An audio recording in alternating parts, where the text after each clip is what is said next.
Directive principles of state పాలసీలో Gandhian principles గురించి last class లో క్లియర్ గా చూసాం. ఈ రోజు క్లాస్ లో లిబరల్ ఇంటెలెక్చువల్ ప్రిన్సిపల్స్ గురించి చూద్దాం. Liberal intellectual directive principles of state policy అంటే ఇండివిజువల్ ఫ్రీడమ్ కి, equality, rule of law, modern ideas ని రిఫ్లెక్ట్ చేసే directive principles of state policy అన్నమాట. అంటే ఇండివిజువల్ ఫ్రీడమ్ ని ప్రొటెక్ట్ చేస్తూ, ఈక్వల్ ఆపర్చునిటీస్ ఇస్తూ, మోడర్న్ డెమోక్రాటిక్ సొసైటీ, అలాగే సైంటిఫిక్, రేషనల్ అండ్ ప్రోగ్రెసివ్ సొసైటీని క్రియేట్ చేయడానికి కాన్స్టిట్యూషన్ మేకర్స్ ఈ లిబరల్ ఇంటెలెక్చువల్ ప్రిన్సిపల్స్ ని మన స్టేట్ కి గైడ్ లైన్స్ గా ఇవ్వడం జరిగింది అన్నమాట. వాటిలో మనం ముఖ్యంగా చూసుకున్నట్లయితే ఫస్ట్ ఆర్టికల్ 44 గురించి చెప్పుకోవాలి. ఇది ఏం చెప్తుంది అంటే uniform civil code. Uniform civil code ఉండాలి ఇండియా మొత్తంలో కూడా అని చెప్తుంది. అంటే ఇప్పుడు క్రిమినల్ కేసెస్ లో ఇండియా మొత్తంలో అందరికి ఎవరు ఎక్కడ ఎలాంటి క్రైమ్ చేసినా సరే సిఆర్పిసి లేదా ఇప్పుడు బిఎన్ఎస్ భారతీయ న్యాయ సంహిత ప్రకారం పనిష్మెంట్ ఉంటుంది. ఇండియాలో ఎక్కడ ఎవరు ఎలాంటి క్రైమ్ చేసినా సరే అంటే అందరికి ఒకేలాంటి క్రిమినల్ ప్రొసీజర్ కోడ్ అన్నమాట. అయితే ఇప్పుడు సివిల్ కేసెస్ లో కొన్ని ఫ్యామిలీ ఇష్యూస్ వచ్చేసరికి మ్యారేజెస్, డివోర్స్, ఇన్హెరిటెన్స్, అడాప్షన్ ఇలాంటి కొన్ని ఇష్యూస్ లో రిలీజియన్ బేస్డ్ లాస్ ఉన్నాయన్నమాట. రిలీజన్ బేస్డ్ లాస్ అంటే హిందూకి సపరేట్ హిందూ మ్యారేజ్ లా, అలాగే ముస్లిం కి ముస్లిం పర్సనల్ లా, అలాగే క్రిస్టియన్ కి ఇండియన్ క్రిస్టియన్ లా ఇలాంటివి ఉన్నాయన్నమాట. ఆ రిలీజన్ బేస్డ్ లాస్ ని బేస్ చేసుకొని కోర్ట్స్ కూడా వర్డిక్ట్స్ ఇస్తాయి, తీర్పులు ఇస్తాయి అన్నమాట. అంతేగాని అందరికి ఒకేలాంటి యూనిఫామిటీ లేదు. కానీ ఇక్కడ ఈ డిపిఎస్పీ ఏం చెప్తుందంటే సివిల్ విషయాల్లో ఇలాంటి మ్యారేజెస్, ఫ్యామిలీ ఇలాంటి విషయాల్లో కూడా అందరికి ఒకేలాంటి రూల్ ఉండాలి, ఒకేలాంటి లా ఉండాలి. అప్పుడే ఇంటిగ్రిటీ బాగుంటుంది, యునైటెడ్ గా ఉన్నట్టు అవుతుంది అని చెప్పడం జరిగింది. కానీ ఇక్కడ చెప్పింది కానీ నిజంగా బయట అలా జరుగుతుందా అంటే జరగట్లే. ఇప్పుడు మనం చెప్పుకున్నట్లు రిలీజియన్ బేస్డ్ లాసే అప్లికేబుల్ అవుతున్నాయి. మరి ఎందుకు కాన్స్టిట్యూషన్ చెప్పినా సరే ఎందుకు అప్లికేబుల్ అవ్వట్లేదు అంటే కాన్స్టిట్యూషన్ ఎక్కడ చెప్పింది? ఈ డిపిఎస్పీ లో చెప్పింది.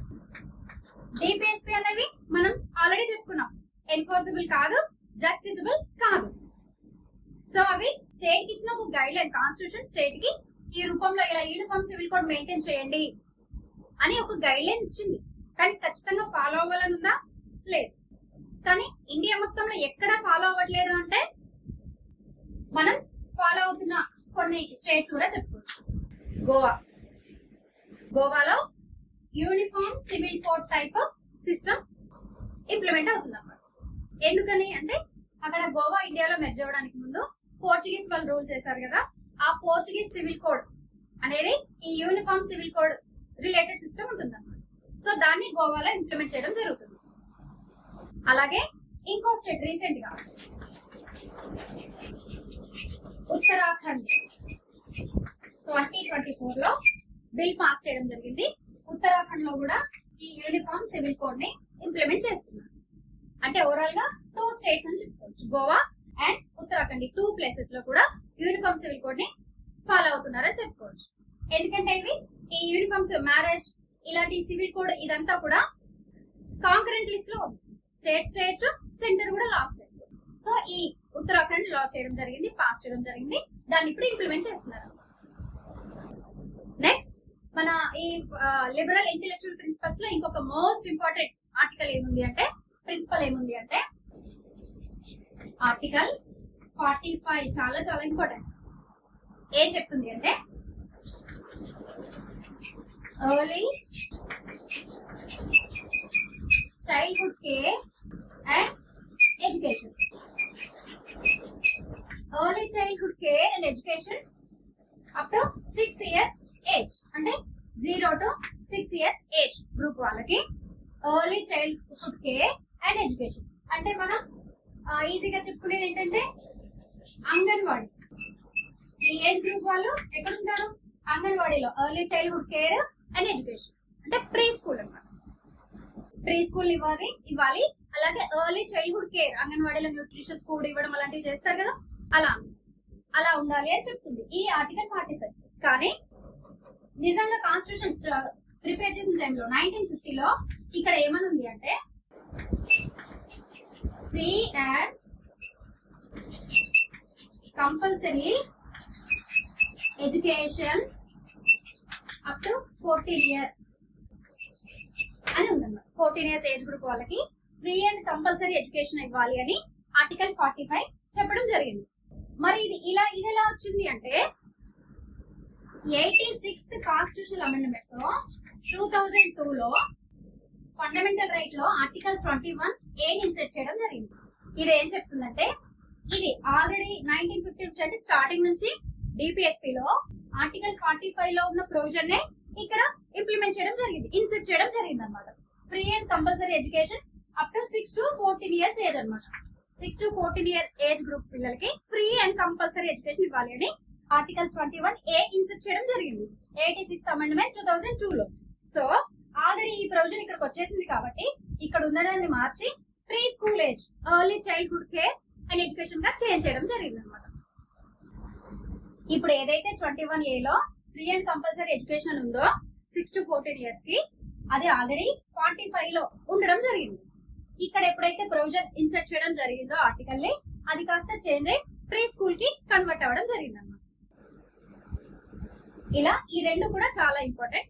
మోస్ట్లీ ఈ ఆర్టికల్ 45 అనేది ఎర్లీ చైల్డ్హుడ్ కేర్, ఎందుకంటే ఇక్కడ చేంజ్ అయింది, ఇక్కడ ఒక అమెండ్మెంట్ జరిగింది, ఇక్కడ ఒక ఆర్టికల్ రావడం జరిగింది, ఫండమెంటల్ రైట్ అమెండ్మెంట్ జరిగింది కాబట్టి ఇది ఇంకా చాలా ఇంపార్టెంట్. అలాగే నెక్స్ట్ ఆర్టికల్ 48 ఏం చెప్తుందంటే అగ్రికల్చర్ అండ్ యానిమల్ హస్బెండరీలో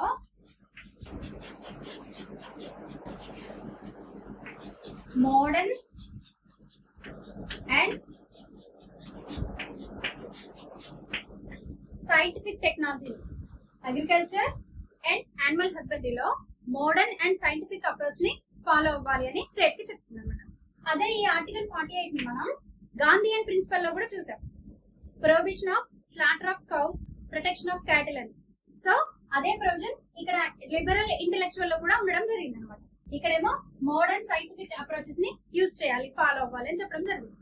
అయితే దీన్ని ఈ అగ్రికల్చర్ యానిమల్ హస్బెండరీలో నిజంగా modern technology, scientific technology approaches ని ఫాలో అయిందా స్టేట్ అంటే మనం చూసుకున్నట్లయితే గ్రీన్ రెవల్యూషన్ వచ్చింది కదా, హై యీల్డింగ్ వెరైటీస్ ని యూజ్ చేయడము, ఇరిగేషన్ లో న్యూ మెథడ్స్ ని యూజ్ చేయడము, అలాగే వైట్ రెవల్యూషన్ కూడా మిల్క్ ప్రొడక్షన్ లో కూడా న్యూ టెక్నాలజీస్ ని యూజ్ చేయడము. అంటే టెక్నాలజీస్ ని యూజ్ చేసి అగ్రికల్చర్ లో, యానిమల్ హస్బెండరీలో ఎక్కువ ప్రొడక్షన్ తీసుకురావడం కోసం ఈ ఆర్టికల్ ని ఇన్సర్ట్ చేయడం జరిగింది అన్నమాట. ఇండియాలో ఉన్న ఎక్కువ పాపులేషన్ సరిపోవాలంటే ఎక్కువ ప్రొడక్షన్ కావాలి కదా, సో దానికోసం ఖచ్చితంగా మనం మోడర్న్ సైంటిఫిక్ అప్రోచెస్ ని ఫాలో అవ్వాల్సి ఉంటుంది. దానికోసం దీన్ని ఇన్సర్ట్ చేయడం జరిగింది. అలాగే నెక్స్ట్ ఆర్టికల్ 48A ఏం చెప్తుందంటే ప్రొటెక్షన్ ఆఫ్ ఎన్విరాన్మెంట్, అలాగే safeguard forest and wildlife. Protection of environment, safeguard forest and wildlife అంటే డిఫారెస్టేషన్ ని కంట్రోల్ చేయడం, ఫారెస్ట్ కన్జర్వేషన్ చేయడం, అలాగే బయోడైవర్సిటీని ప్రొటెక్ట్ చేయడం, బయో రిజర్వాయర్స్ ని ఎస్టాబ్లిష్ చేయడం, ఇలాంటివన్నీ కూడా ఈ ఆర్టికల్ 48A కిందకి వస్తాయి అన్నమాట. వైల్డ్ లైఫ్ ని, ఫారెస్ట్ ని, మొత్తం ఎన్విరాన్మెంట్ ని ప్రొటెక్ట్ చేయడం. గవర్నమెంట్ కూడా, పార్లమెంట్ కూడా చాలా యాక్ట్స్ చేసింది కదా, వైల్డ్ లైఫ్ ప్రొటెక్షన్ యాక్ట్స్, ఇవన్నీ కూడా ఈ ఎన్విరాన్మెంట్ ని ప్రొటెక్ట్ చేయడానికి. అయితే ఈ ఆర్టికల్ 48 అనేది 42nd అమెండ్మెంట్ లో 1976 లో ఇన్సర్ట్ చేయడం జరిగింది. 48 article 48A protection of environment, safeguard, protect forest and wildlife sanctuary, అంటే వైల్డ్ లైఫ్ అన్నమాట. ఇవన్నీ కూడా 42nd అమెండ్మెంట్ తోటి 1976 లో ఇన్సర్ట్ చేయడం జరిగింది. అలాగే నెక్స్ట్ ఆర్టికల్ 49 ఏం చెప్తుందంటే protect monuments, places and objects of national importance, అలాగే sculptures, inscriptions ఇవన్నీ కూడా ప్రొటెక్ట్ చేయాలి అని స్టేట్ గైడ్లైన్స్ ఇవ్వడం జరిగింది. నేషనల్ ఇంపార్టెన్స్ ఉన్న objects, places, monuments, sculptures, inscriptions, ancient buildings, temples వీటన్నిటిని కూడా ప్రొటెక్ట్ చేసుకోవాల్సిన అవసరం మనకుంది, స్టేట్ కుంది అని చెప్పడం జరిగింది. అంటే ఇవి ఉన్న ఏరియాలో అదర్ కన్స్ట్రక్షన్స్ చేయనీయకుండా ఉండడం, డిస్ట్రాయ్ చేయనీయకుండా ఉండడం, వీటిని ప్రొటెక్ట్ చేయడం స్టేట్ కి ఒక డ్యూటీ అన్నమాట. అలాగే నెక్స్ట్ ఆర్టికల్ 50 ఏం చెప్తుందంటే separation of judiciary from executive in public services. Separation of judiciary from executive in public services. అదేంటి సెపరేషన్ అంటే జ్యుడిషియరీ ఎగ్జిక్యూటివ్ ని సెపరేట్ చేయమని స్పెషల్ గా ఎందుకు చెప్పడం జరిగింది ఈ డిపిఎస్పి లో? ఇప్పుడు మనం బయట చూస్తే ఎగ్జిక్యూటివ్ జ్యుడిషియరీ సెపరేటే కదా, ఇండిపెండెంట్ జ్యుడిషియరీ ఉంది కదా మనకి. అయినా సరే ఇది ఈ ప్రిన్సిపల్ ఇన్సర్ట్ చేయాల్సిన అవసరం ఏమొచ్చింది అంటే బ్రిటిష్ టైంలో అఫ్ కోర్స్ మనకి ఇండిపెండెన్స్ వచ్చిన తర్వాత కూడా కాన్స్టిట్యూషన్ ఇంప్లిమెంట్ అయిన తర్వాత కూడా ఎలా ఉండే అంటే డిస్ట్రిక్ట్ మ్యాజిస్ట్రేట్ ఉంటారు కదా, ఎగ్జిక్యూటివ్ మ్యాజిస్ట్రేట్, కలెక్టర్ చేతిలో లా అండ్ ఆర్డర్ ఉంటుంది. అయితే ఒక ఎగ్జాంపుల్ తీసుకున్నట్లయితే ఒక కర్ఫ్యూ గానీ, ఒక ఎక్కడైనా వైలెన్స్ ఉన్నప్పుడు ఒక కర్ఫ్యూ గానీ 144 సెక్షన్ గానీ ఇంప్లిమెంట్ చేయాలి అంటే ఎగ్జిక్యూటివ్ మ్యాజిస్ట్రేట్ ఆర్డర్ ఇస్తారు. సో పోలీస్ ఆర్డర్ ని ఒబే చేస్తారు, ఫాలో అవుతారు, డ్యూటీ చేస్తారు. అయితే ఆ ఇష్యూలో ఏదైనా ఇన్సిడెంట్ జరిగి అది కోర్టు వరకు వెళ్ళింది అనుకోండి, అంటే అదొక ఇష్యూ జరిగింది, దాంట్లో జడ్జిమెంట్ అవసరం ఉంది అనుకోండి. అలాంటి టైంలో ఈ డిస్ట్రిక్ట్ మ్యాజిస్ట్రేట్, ఎగ్జిక్యూటివ్ మ్యాజిస్ట్రేట్ గా ఉన్న కలెక్టర్ దగ్గరే ఈ పవర్, ఎవరైతే పవర్స్ ఇచ్చారో, ఎవరైతే ఆర్డర్స్ ఇచ్చారో వాళ్ళ దగ్గరికి ఆ కేసు వస్తే అప్పట్లో అలాగే అనమాట. చిన్న చిన్న జుడిషియల్ పనిష్మెంట్స్ అన్ని కూడా కలెక్టర్ చేతిలో ఉండేవి.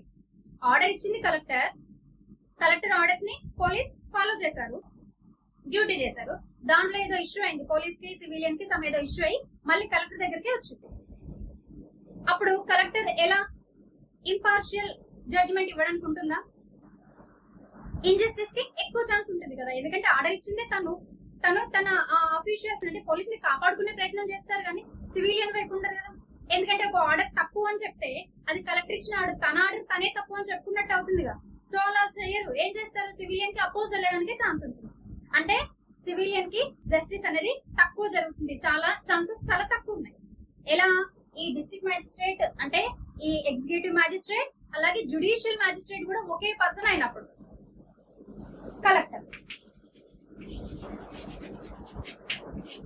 కలెక్టర్ చేతిలోనే ఇటు ఈ ఎగ్జిక్యూటివ్ పవర్స్ ఉన్నట్టే ఈ జ్యుడిషియల్ పవర్స్ కూడా రెండు ఉండేసరికి ఇన్జస్టిస్ ఉండే ఛాన్సెస్ ఎక్కువ ఉన్నాయి. సో అలా ఉండొద్దని ఇక్కడ చెప్తుంది. ఇండిపెండెంట్ జ్యుడిషియరీ ఉండాలి. జడ్జ్మెంట్స్ అంటే ఎగ్జిక్యూటివ్ పవర్స్ కలెక్టర్ చేతిలో ఉన్నప్పటికీ కూడా జ్యుడిషియల్ పవర్స్ సపరేట్ వేరే వింగ్ ఉండాలి అని చెప్పడం జరిగింది. సో మనకి కాన్స్టిట్యూషన్ ఇంప్లిమెంట్ అయిన తర్వాత నుంచి కొంచెం గ్రాడ్యువల్ గా చేంజెస్ రావడం జరిగింది. మళ్ళీ ఫైనల్ గా చూసుకున్నట్లయితే 1973 లో సిఆర్పిసి వచ్చిన తర్వాత, క్రిమినల్ ప్రొసీజర్ కోడ్ వచ్చిన తర్వాత కంప్లీట్ గా సెపరేషన్ జరిగింది. కలెక్టర్ అనేది ఇప్పుడు ఓన్లీ ఎగ్జిక్యూటివ్ మ్యాజిస్ట్రేట్ గానే ఉంటారు, జ్యుడిషియల్ గా సపరేట్ అంటే ఇండిపెండెంట్ జ్యుడిషియరీ అనేది ఈ సిఆర్పిసి 1973 ద్వారా ఆ తర్వాతనే ఇంప్లిమెంట్ అయిందని చెప్పుకోవచ్చు. అప్పటి వరకు రెండు కూడా ఒక దగ్గరే ఉన్నాయని చెప్పుకోవచ్చు. అలా ఉండడం వల్ల జస్టిస్ కరెక్ట్ గా ఉండదు, ఇంపార్షియల్ జడ్జిమెంట్ కి ఛాన్స్ లేదు, ఇన్జస్టిస్ అయ్యే ఛాన్సెస్ చాలా ఎక్కువ ఉన్నాయి. అది కరెక్ట్ గా కాదు, మన ఇండియన్ సిస్టమ్ కి అది కరెక్ట్ కానే కదా. మనకి ఒక ఫీచరే ఉంది ఇండిపెండెంట్ జ్యుడిషియరీ అని. సో ఇలా రెండు కలిసినట్లయితే అది మనకి చాలా ఇంజస్టిస్ కి ఎక్కువ ప్రాబబిలిటీ ఉంది, కాబట్టి అలా ఉండొద్దు అని ఆర్టికల్ 50 చెప్పడం జరిగింది. Separation of judiciary from executive in public services. Collector, district magistrate executive magistrate గా ఉంటాడు కానీ జ్యుడిషియల్ మ్యాజిస్ట్రేట్ గా ఉండకూడదు. జ్యుడిషియరీని సెపరేట్ చేయాలి అని చెప్పడం జరిగింది. 1973 తర్వాత, అంటే బ్రిటిష్ టైమ్ లో స్టార్ట్ అయింది. మన ఇండిపెండెన్స్ వచ్చిన తర్వాత కూడా మనం కూడా ఇంప్లిమెంట్ చేయడం, గ్రాడ్యువల్ గా తగ్గించడం, ఫైనల్ గా 1973 లో కంప్లీట్ సెపరేషన్ అనేది జరిగింది అన్నమాట. అలాగే నెక్స్ట్ ఆర్టికల్ 51 ఏం చెప్తుందంటే ఇంటర్నేషనల్ పీస్ అండ్ సెక్యూరిటీని ప్రమోట్ చేయాలి. అలాగే ఇంటర్నేషనల్ లాస్ కి రెస్పెక్ట్ ఇవ్వాలి. అలాగే నేషన్స్ మధ్య డిస్ప్యూట్స్ ఉంటాయి కదా, ఇంటర్నేషనల్ డిస్ప్యూట్స్ ని కోర్ట్స్ వరకు, వార్స్ వరకు వెళ్లకుండా ఆర్బిట్రేషన్ తోటి సాల్వ్ చేసుకోవాలి. అలాగే నేషన్స్ మధ్యలో ఫ్రెండ్లీ రిలేషన్స్ మెయింటైన్ చేయాలి, just and honourable relations maintain చేయాలి అని చెప్తుందన్నమాట. అంటే ఇండియాలో ఉన్న ఇప్పటి వరకు ఉన్న అన్ని ప్రిన్సిపల్స్ ఇండియాలో డెవలప్మెంట్ కి, ఇండియాలో ఫ్రీడమ్ కి, ఇండియాలో జస్టిస్ కోసం అయితే, ఇది మాత్రం ఇంటర్నేషనల్ లెవెల్లో వార్ ని తగ్గించడం, టువర్డ్స్ పీస్ స్టెప్స్ వేయడం, ఫ్రెండ్లీ ఎన్విరాన్మెంట్ కోసం వరల్డ్ వైడ్ గా ఫ్రెండ్లీ ఎన్విరాన్మెంట్ క్రియేట్ చేయడానికి ఇంటర్నేషనల్ లాస్ కి రెస్పెక్ట్ ఇవ్వడము, నేషన్స్ మధ్య డిస్ప్యూట్స్ వచ్చినట్లయితే ఆర్బిట్రేషన్ తోటి సాల్వ్ చేసుకోవడము, వార్ వరకు, కోర్ట్స్ వరకు వెళ్లకుండా, ఇలాంటివన్నీ కూడా ఆర్టికల్ 51 చెప్పడం జరిగింది. దీంతో మనం కంప్లీట్ గా లిబరల్ ఇంటెలెక్చువల్ ప్రిన్సిపల్స్ ని కంప్లీట్ చేసుకోవడంతో పాటు total directive principles of state పాలసీని కూడా కంప్లీట్ చేసుకోవడం జరిగింది. అంటే మనం ఇప్పటి వరకు ఫండమెంటల్ రైట్స్ ని కంప్లీట్ చేసుకున్నాం, అలాగే directive principles of state policies ని కూడా కంప్లీట్ చేసుకున్నాం. నెక్స్ట్ మనం ఫండమెంటల్ డ్యూటీస్ ని చూద్దాం. అలాగే నా క్లాస్ కనుక మీకు బాగా నచ్చినట్లయితే నా ఛానల్ సబ్స్క్రైబ్ చేయండి, షేర్ చేయండి, అలాగే బెల్ ఐకాన్ ప్రెస్ చేయండి.